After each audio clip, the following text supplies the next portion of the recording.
Perkenalkan, nama saya Kaulan Sedida. Dan nama saya Novel Paliaditya, dan di sebelah saya narasumber dari SMKTI Bina Cita Informatika. Silakan untuk narasumber memperkenalkan diri.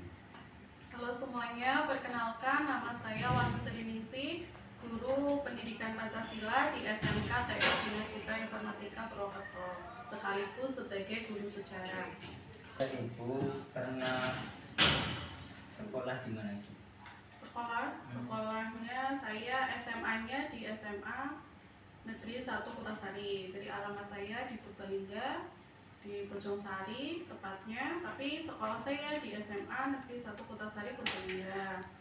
Kemudian pas saya SMA, saya daftar SNPTN atau jalur rapot atau jalur undangan ya sebutannya di Universitas Negeri Semarang. Jadi saya mengambil jurusan PPKN atau Pendidikan Pancasila dan Kewarganegaraan di UNES, itu di Fakultas Ilmu Sosial. Terus kenapa saya bisa memilih PPKN? Karena pada saat itu yang kuota yang banyak atau yang bisa saya daftar itu PPKN. Jadi yang peluang keterima terbesarnya itu PPKN. Terus saya juga daftar sejarah, terus daftar sosiologi juga, daftar ekonomi juga, tetapi pilihan pertamanya itu PPKN, jadinya yang terbawa yang keterima PPKN. Jadi saya keterima hanya dengan nilai rapot tanpa tes. Kemudian saya juga mendapatkan beasiswa pendidikan, namanya itu bidik misi. Kalau sekarang KIPK ya, kalau sekarang KIPK. Jadi dulu saya nggak punya kartu miskin, nggak punya kartu yang KIP, tapi saya bisa dapat beasiswa bidik misi. Jadi beasiswa bidik misi itu kuliah 100% gratis selama 4 tahun, terus dapat uang bulanan 1 bulan itu 1 juta buat biaya hidup. Itu perjalanan pendidikan saya sampai akhirnya ke Universitas Negeri Semarang. Saya lulus tahun 2022 gitu ya, tahun 2022 4 tahun. Sebelum mengajar di SMKTI Bina, apakah Ibu pernah mengajar di SMK lain? Mengajar di SMK lain. Jadi tadi kan yang berlanjut yang lulus ya. Jadi setelah lulus saya menganggur lebih dari 3 bulan menganggur. Terus saya punya pengalaman mengajar di SMA Negeri 1 Semarang. Di SMA Negeri 1 Semarang mengajar kelas 10 dan kelas 11. Di sana saya selama 3 bulan karena hanya sebagai guru pengganti. Kemudian setelah di SMA 1 Semarang, saya juga di SMP Negeri 2 Bojongsari. Itu di daerah saya sendiri, itu hanya 2 bulan. Kemudian di SD juga saya pernah di SD Sangkanayu 1, itu juga di Purbalingga. Kalau di SD itu pas pandemi itu di SD, berarti sebelum di SMA 1. Jadi semua jenjang saya sudah pernah mengajar, dari SD, SMP, sampai SMA. Yang belum di perguruan tinggi sama di TK belum. Apakah ada motivasi yang membuat Ibu lebih semangat menjadi seorang guru? Motivasi terbesar saya menjadi seorang guru ya, yang pertama tentu saja karena cita-cita dari kecil pengen menjadi guru. Terus pas itu ada kesempatan menjadi guru, jadi harus bisa memanfaatkan kesempatan dengan baik ya, karena kesempatan tidak datang 2 kali gitu. Jadi terus saya juga pernah merasa bahwa salah jurusan atau tidak mau jadi guru. Saya juga pernah merasakan pas saya kuliah semester 4 kalau nggak salah, itu saya berniat pengen pindah jurusan, karena pada saat itu PPKN itu satu linear dengan hukum. Jadi dulu itu saya pengennya ke hukum karena saya mikirnya prospek kerjanya yang luas, terus murni, karena kan materinya hampir sama dengan PPKN, jadi kenapa nggak sekalian ke hukum. Itu saya bimbang pada saat itu pengen pindah jurusan. Tetapi karena beasiswa yang tadi, jadinya saya tidak bisa pindah jurusan, harus membayar ulang lagi. Makanya saya tidak pindah jurusan. Terus setelah saya lulus mencari pekerjaan yang nganggur selama 3 bulan itu, saya juga mendaftarnya bukan menjadi guru, karena pada saat itu saya mikirnya menjadi guru itu gajinya kecil, terus hubungan dengan anak-anak atau peserta didik gitu ya, karena saya pada dasarnya itu kurang suka dengan anak-anak atau anak-anak, baik anak-anak maupun remaja gitu ya. Terus pada saat itu saya nggak mau jadi guru pas udah lulus. Terus pada akhirnya saya bisa jadi guru lagi yang di SMA Negeri 1 Semarang. Itu karena di lingkungan di SMA Negeri 1 Semarang itu sangat mengajarkan saya bagaimana arti menjadi seorang guru. Dan di situ saya mendapatkan inspirasi dari guru-guru di sana yang memotivasi saya untuk bisa menjadi guru yang lebih baik lagi gitu. Jadinya sampai sekarang saya bisa menjadi guru ya karena inspirasi dari pas pengalaman mengajar guru. Terus sebelum menjadi guru, ibu pernah nggak bercita-cita seperti yang lain atau Cita-cita yang yang lain? lain. Ya, selain menjadi guru, Cita-cita yang lain cita-cita ibu selain menjadi guru. Kayaknya kalau semua orang cita-citanya pengen sukses ya, pengen sukses, punya uang yang banyak, itu pasti ada cita-cita seperti itu. Tapi kalau profesi, kalau guru kan profesi bukan pekerjaan ya. Kalau pekerjaan, cita-cita dulu saya pengen jadi polwan dulu ya. Dulu saya punya keinginan menjadi polwan, terus nggak jadi karena diterima tadi jalur undangan, jadinya mau tidak mau harus diambil, karena kalau tidak diambil yang di UNES itu nanti sekolah saya yang di backlist dari UNES seperti itu, jadinya mau tidak mau harus diambil. Mungkin itu sih polwan, dulu pengen jadi polwan. Tanggapan ibu tentang pelajar-pelajar Tanggapan saya tentang seperti yang generasi Z ya. Kalau generasi sekarang kan itu akibat dari pandemi ya, jadi hampir semua itu terkena dampaknya ya. Dampak yang setelah endeminya atau pasca pandeminya itu benar-benar merubah semua perilaku peserta didik ya, yang tadinya bisa diatur sekarang susah diatur. Terus kemudian males belajar, terus pergaulannya sudah yang bebas, terus kenakalan remajanya itu sudah beraneka ragam, tidak hanya di real life ya, di kehidupan nyata, tapi juga di media sosial gitu ya. Dan yang paling ketara dari generasi sekarang dengan generasi saya dulu ya, yang pas saya SMA itu tingkat kesopanan terhadap guru-gurunya, menghormatinya itu kurang.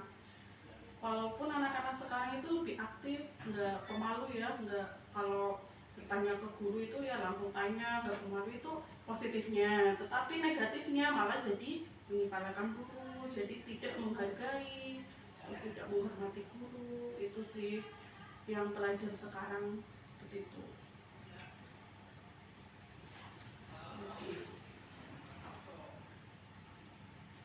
Terus menurut kalian pelajar yang baik seperti apa?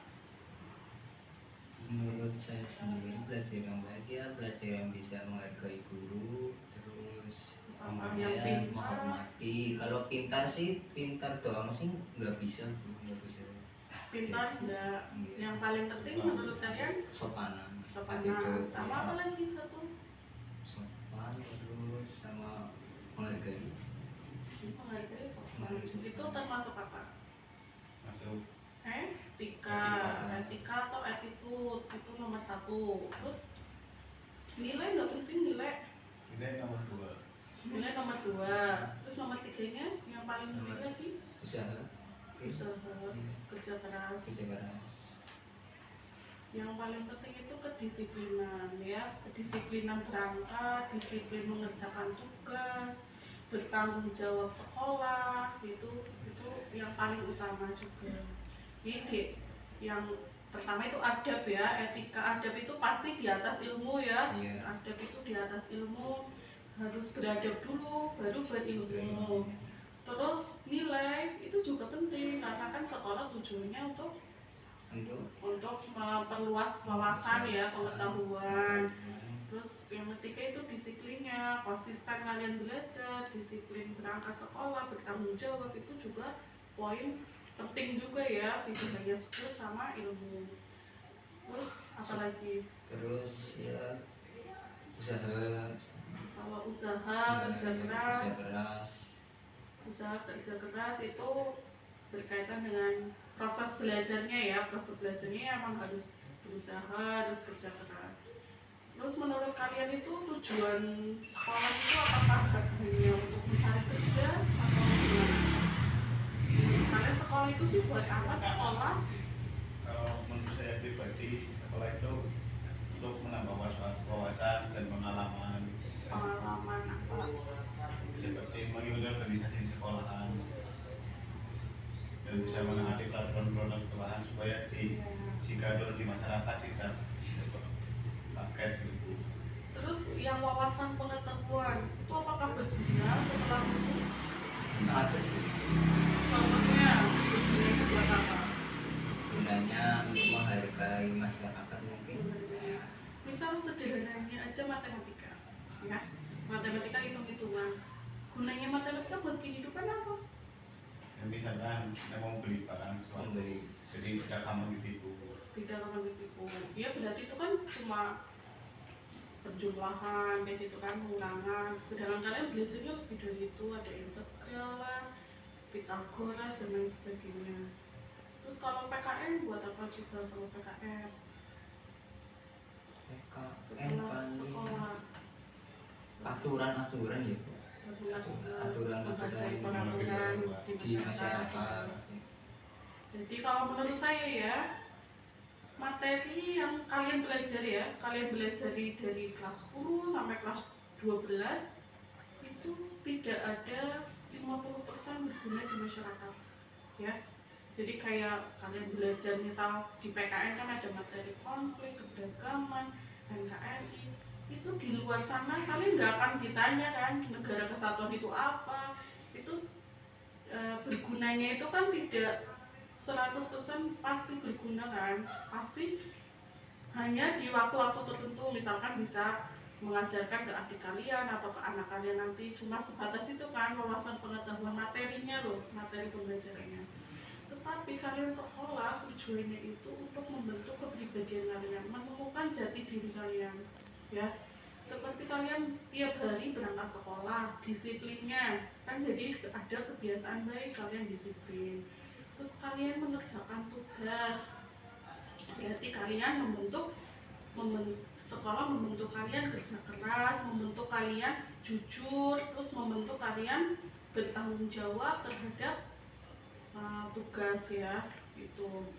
Terus ketika kalian presentasi ke depan misalnya, itu membuat kalian bisa public speaking yang bagus, mengasah keberanian kalian. Terus ketika kalian sedang tugas kelompok, itu mengasah negosiasi kalian, mengasah kepemimpinan kalian.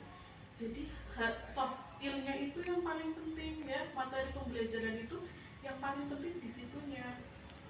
Nah, wawasan pengetahuannya itu sebagai media kalian buat mendapatkan soft skill yang tadi, yang kerja keras, disiplin. Jadi yang paling penting sekolah tujuannya buat apa ya? Buat kalian disiplin, buat kalian tanggung jawab depannya setelah kalian lulus, seperti itu. Ya. Jadi wawasan pengetahuan itu tidak hanya sekedar hard skillnya, tapi juga soft skillnya. Ibu, maaf, mau tanya. Gunanya uang SPP buat apa Ibu? Gunanya uang SPP. Iya. Berarti berkaitan dengan administrasi sekolah ya. Ya buat pengembangan sekolah supaya berjalan. Kalau tidak ada uang SPP, sekolah pun tidak berjalan. karena kan kalian taunya hanya belajar. Nah, yang mau menggaji pendidiknya siapa? Apalagi kalau sekolah swasta ya, terus belum lagi kalian praktek-praktek, terus kayak fasilitas yang secara sederhana aja kayak bayar listrik atau apa itu kan harus ada operasionalnya. Nah, operasional setiap sekolah kan punya pengeluaran yang berbeda-beda, jadi sangat dibutuhkan adanya SPP gitu. Kalau misalkan di negeri itu kan tidak ada SPP-nya ya, ya karena yang bayar itu pemerintah. Kalau di swasta Di itu swasta berarti nggak ada, dari pemerintahnya nggak ada, jadi yang membayar ya dari peserta didiknya. Kalau menurut ibu kan ada beberapa anak yang tidak mau sekolah. Iya, Tanggapan ibu sendiri gimana bu? tidak mau sekolah atau tidak mau melanjutkan. Ya kalau menurut saya ya kan banyak ya, ada yang bilang katanya ngapain sekolah ya, yang SD aja bisa sukses kayak gitu ya, bisa sukses tanpa harus sekolah ya. Itu pemikiran yang salah ya, itu pemikiran yang salah. Karena orang, kenapa kalian hanya melihat yang seperti itu ya?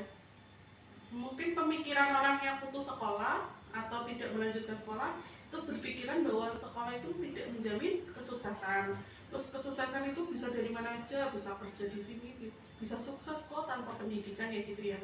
Tapi kenapa kalian hanya bisa tertuju ke yang suksesnya aja? Kenapa kalian tidak melihat yang tidak sukses? Banyak kok anak-anak yang tidak melanjutkan atau putus sekolah itu malah jadi gelandangan, jadi anak pang, terus yang mengganggu masyarakat. Itu kan contoh buruknya kan yang lebih banyak daripada yang suksesnya.